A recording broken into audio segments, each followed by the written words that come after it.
Hey guys, আজি মোৰ নতুন ভিডিঅ'লৈ সকলোকে স্বাগতম জনাইছোঁ। আৰু আমাৰ ঘৰত আহিছে গাঁৱৰ বিহু। আপোনালোকক দেখুৱাই দিওঁ আমাৰ গাঁওখনৰ বিহু কেনেকুৱানো হয় আমাৰ ইয়াত।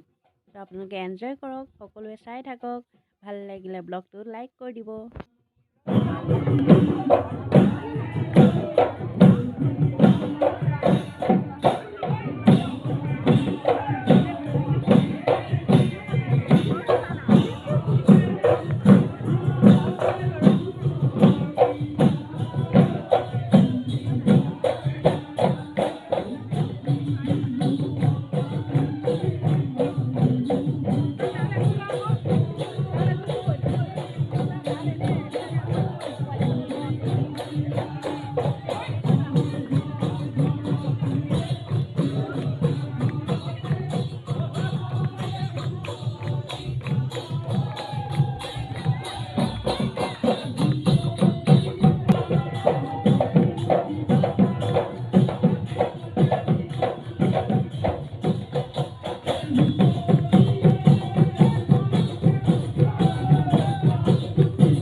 আপোনাৰ মহিমা আপুনি দিয়ক কৰা পৰীক্ষা সেই মহিলা কি গুৱাহাটী জনাব তেখেতলোকে বছৰটোৰ যোগেদি মানুহ ধৰ্ণাগত হৈছে ইয়াতে দিওঁতে কওঁতে অনেকখিনি অপৰাধ হ'ব পাৰে।